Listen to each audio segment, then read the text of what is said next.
Thank you so much for the warm welcome. First, I have to apologize to Broadway for stealing your star for the night. Billy, thank you so much for being our host this year.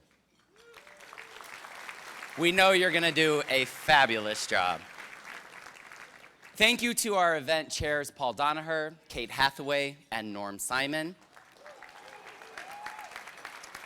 And to our vice chairs, Scott Bennett, Joe Evangelista, and Marla Hassner.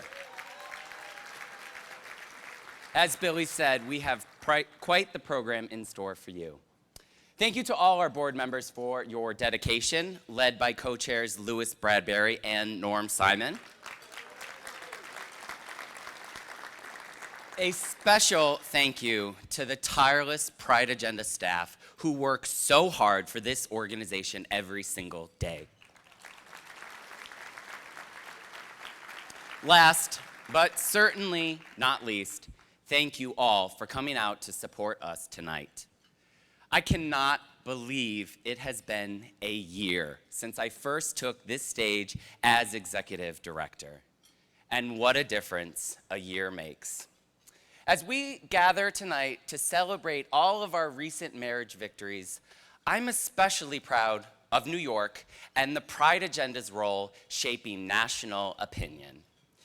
President Obama acknowledged our work with faith leaders as something that influenced his change of heart. Our state's progress was cited by the Supreme Court as evidence of a seismic, nationwide evolution. And one Pride Agenda trained marriage ambassador, a feisty 84-year-old lesbian, proved that tiny messengers can bring about very big change.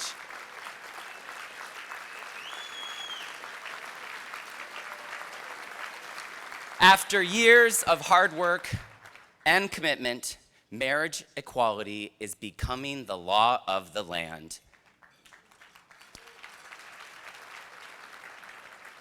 Today, 13 states honor our marriages. Ballot measures have started to go our way after failing 30 consecutive times.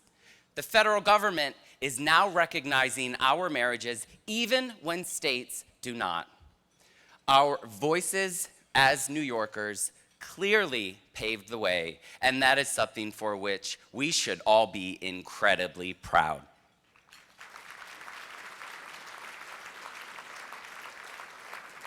So now that we have come so far, what's next? The recent hate crimes against our community are a sobering reminder that our work is far from complete. Even in the West Village and Chelsea, we are targets of hate. And Elon Nettle's murder in Harlem sadly showed that transgender women remain at greatest risk. Which is why we are still working to secure civil rights for transgender New Yorkers. 17 other states have accomplished what the Empire State has not. GENDA, the Gender Expression Non-Discrimination Act, remains our top legislative priority. And this year, we went all in.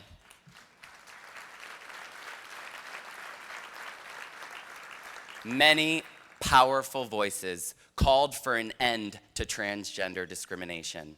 A bipartisan majority of the New York State Assembly, both U.S. senators, people of faith, labor leaders, women's organizations, law enforcement officials, and major newspapers, including the New York Times, all said in unison, the time for GENDA is now.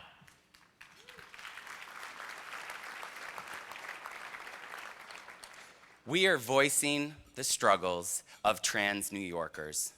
People like Joanne, a devoted grandmother who served her country in World War II and is denied basic civil rights from her state. Or Laverne Cox, who is a national celebrity, yet still faces harassment when she walks down the street because she is transgender. Make no mistake, New York is the birthplace of the LGBT movement, and gender is our next civil rights victory.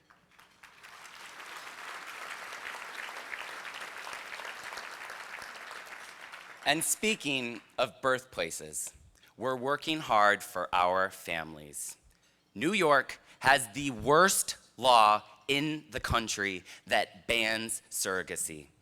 I heard from one pair of fathers who had to travel to California 4 times to create their family.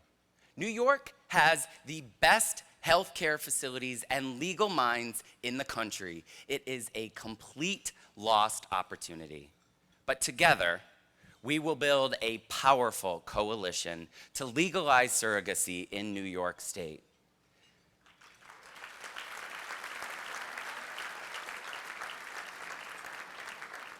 Second parent adoption under current law is unnecessarily complicated. It takes some parents years to adopt the children they've been raising since birth. This leaves families in a precarious legal limbo. So the Pride Agenda is taking a lead role to pass the Child Parent Security Act so that we can create and protect our families right here at home.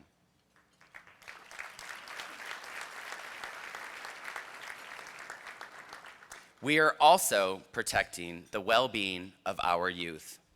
Reparative therapy, or gay conversion therapy, is a dangerous practice. We have seen the damages it causes on both mental and physical health. This is especially true for young people who are just beginning to find their own voice and confidence. So the Pride Agenda is supporting a new bill to outlaw that practice. With your help, we will send a clear message that any attempt to silence who we are has no place in New York State.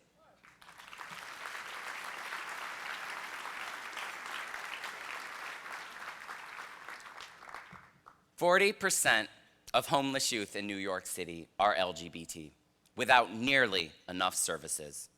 So this year, the Pride Agenda used our voice in Albany to secure $1 million in new state funding to support some of the best providers in town, Allie Fournay, the Center, and HMI.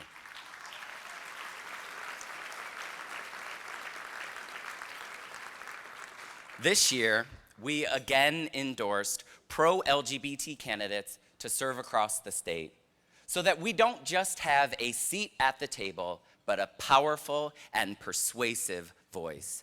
And more than 1/3 of those candidates were openly gay, lesbian, and transgender, the most ever in Pride Agenda's history.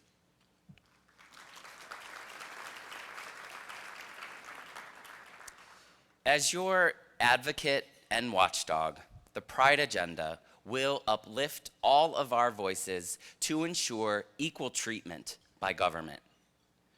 To quote Justice Kennedy's landmark decision, New York was responding to the initiative of those who sought a voice in shaping the destiny of their own times.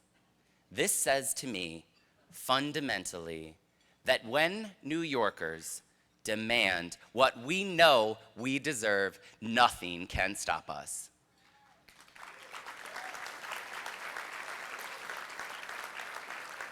We won't stop until New York is a model of equality and justice for the nation. Tonight, we celebrate an amazing year of progress. Here's to many more to come. Thank you so much.